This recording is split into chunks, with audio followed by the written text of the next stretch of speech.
Salut, c'est Seb. Alors aujourd'hui, eh bien écoute, dans cette vidéo, je voulais répondre à une question qu'on me pose assez régulièrement maintenant, c'est est-ce qu'on peut lancer un e-commerce sans publicité? Alors tu le sais, aujourd'hui, c'est la méthode la plus simple parce que finalement, Facebook concentre beaucoup de la population française, mais pas seulement. Et puis surtout, ça te permet de pouvoir toucher des dizaines, des centaines, voire des millions de personnes. Quand tu as une campagne qui marche, eh bien ça permet de la scaler très rapidement, c'est-à-dire d'augmenter les budgets tant qu'elle est rentable, donc d'augmenter assez rapidement ton chiffre d'affaires. Mais ça demande quand même un petit peu de budget pour faire des tests parce que ça consiste quand même, et ça part du principe que tu trouves une bonne publicité, une bonne audience et un produit qui fonctionne. Donc ça arrive pas comme par magie, ça demande des tests. Les tests, c'est et du temps et de l'argent en matière de publicité. Ça ne veut pas dire que tu perds de l'argent in fine, mais ça veut dire qu'il faut en avancer au moins un peu le temps de trouver les bonnes audiences. Et puis quand on débute, on fait toujours forcément des erreurs. Donc au-delà de ça, il faut savoir qu'avant Internet, avant la publicité Facebook, des gens lançaient des business dans l'e-commerce, dans le commerce tout court, et qu'il y avait des stratégies qu'on a un peu oubliées, qui demandent en revanche pas beaucoup de finances, mais qui demandent un petit peu de temps, un peu d'ingéniosité, mais qui permettent de démarrer, et puis de démarrer sur d'autres pieds. Et je vais t'en présenter 3 qui marchaient très bien et qui continueraient à marcher aujourd'hui si les gens étaient à peu près à sortir, à se bouger un petit peu. Alors, première stratégie, disons que tu as une boutique qui parle de yoga. C'est très à la mode, effectivement. Comment est-ce que tu pourrais faire connaître ta boutique? Je dirais que le concept, c'est d'aller chercher les clients là où ils sont.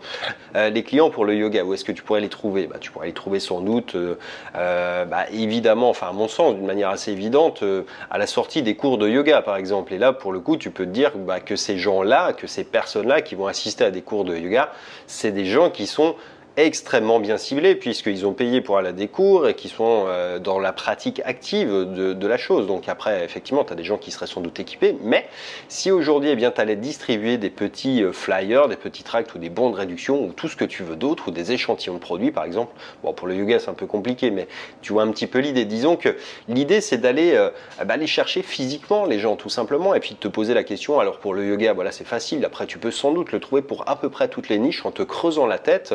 Il y a des endroits, il y a des activités où tu regroupes un petit peu les gens comme ça et tu t'aperçois que finalement, tu peux les trouver dans la vraie vie, les gens. Alors évidemment, tu vas pas en trouver 100 000 comme sur Facebook, c'est pas le propos, mais ça va te permettre de faire des ventes, tes premières ventes assez facilement, en automatique, assez, pratiquement sans effort, quoi. Ça va pas te demander beaucoup de budget de faire imprimer quelques trucs, que ce soit des bons de réduction, que ce soit des machins, et effectivement, tu peux avec ça commencer à faire tes premières ventes. Il y avait une autre technique qui marchait très bien et qui marche toujours très bien. D'ailleurs, quand tu y penses bien, tu as des sociétés comme Tupperware qui marchent uniquement sur ce principe-là, c'est-à-dire sur le fait d'organiser des réunions pour présenter tes produits. Ça paraît un peu con et désuet quand tu le dis comme ça, mais réfléchis bien à la question. Tupperware, regarde les chiffres de cette boîte, ça fait des milliards de chiffres d'affaires et eux, ils n'ont pas, un site, ils sont pas distribués partout. Leur principe, c'est que il y a des ambassadeurs qui se déplacent, qui organisent des réunions, les fameuses réunions Tupperware, donc, et puis les gens, tu as des gens qui accueillent, qui font un petit apéro, et puis autour de ça, on présente ces produits. Alors ça peut paraître un peu désuet, mais je peux t'assurer que ça marche encore très bien. Encore une fois, en matière de marketing, on n'a jamais rien réinventé. En réalité, simplement, on oublie certains trucs, il y a des choses qui passent un peu à la trappe, mais je peux t'assurer que dans certaines thématiques, ça marche très très bien, ce type de réunion, et ça marchera encore très très bien, parce que tu vois, l'impact de pouvoir toucher un produit. Alors c'est pas vrai dans toutes les thématiques, mais tu as des choses où en fait quand tu les as entre les mains, tu as tout de suite envie de les acheter. Et ça c'est vraiment un impact que tu peux pas avoir sur le net. Alors évidemment quand tes produits sont magnétiques, ça convertit extrêmement bien aussi, mais je veux dire par là que, et parfois même sur des produits très chers aussi, tu as cet effet là où tu vois, juste le fait d'avoir quelque chose de physique en face de toi, entre les doigts, de pouvoir le toucher, de le matérialiser, ça rassure. Tu vois, tu peux pas vendre de la même manière, sauf si tu es un site comme Amazon ou la Fnac par exemple, tu peux vendre des appareils à 1000 €, mais toi sur un site d'e-commerce qui n'a pas forcément une énorme ancienneté, tu vas pas pouvoir le faire de la même manière. Alors que finalement, si tu arrives à faire venir les gens dans une réunion comme ça, bien tu t'apercevrais que là, ça convertirait toujours beaucoup mieux. Et puis dernière petite méthode qui marchait très bien et puis qui marche encore très très bien. Moi, je me souviens quand Cdiscount se lançait, il y a une quinzaine d'années de ça en arrière, peut-être même un peu plus maintenant. Bref, je passais mes premières commandes à l'époque et tu vois, on était dans une période où on n'était pas sûr que ça arrive parce qu'effectivement, il y avait quand même de sacrés trucs qui se passaient à l'époque. Ça s'est beaucoup calmé.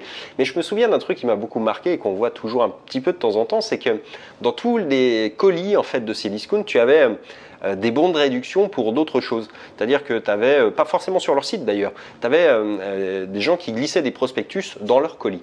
Et c'est vrai que ça, c'est quelque chose qui peut encore tout à fait très bien marcher. Alors il va falloir que tu trouves un e-commerçant qui va se prêter au jeu, ou un commerçant tout court qui pourrait distribuer tes prospectus à la caisse par exemple. Évidemment, tu vas pas pouvoir le faire avec Carrefour, avec des petites boutiques par exemple, c'est possible dans la vraie vie, ou alors avec des sites d'e-commerce, mais tu vois, pas des indépendants, pas évidemment Amazon, pas Cdiscount, pas des gens comme ça, mais des indépendants, de négocier avec eux, de les payer en fait pour insérer dans leur colis un prospectus pour toi.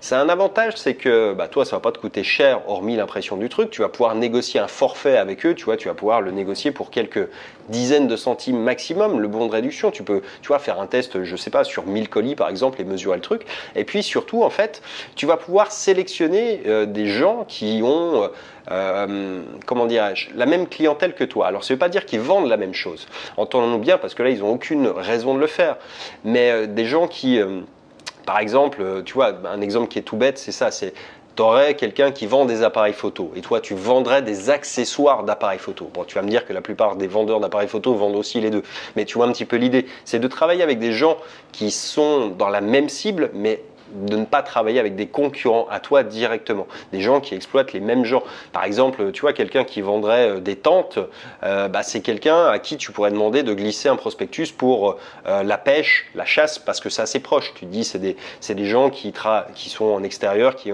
aiment la nature, etc. Donc c'est assez relié quand même malgré tout. Tu vois que tu peux, en te creusant la tête très facilement, arriver à des petites techniques comme ça. Et encore une fois, ça peut t'assurer tes premières ventes assez facilement, voire même de très très bons démarrages sur les chapeaux de roue. Bon, ça c'était 3 techniques, et si ça t'intéresse d'en découvrir encore plus, j'ai préparé une deuxième vidéo et toute une formation d'ailleurs où je te présente tous les gros sacs que je connais en matière d'e-commerce qui vont te faire gagner énormément de temps et d'énergie d'ailleurs, et puis même économiser beaucoup d'argent si tu veux démarrer beaucoup plus vite ou si tu pars de zéro sans forcément de grands moyens aujourd'hui. Bref, si ça t'intéresse, tu as tous les liens dans la description de cette vidéo et je te dis à très bientôt dans la prochaine. Ciao!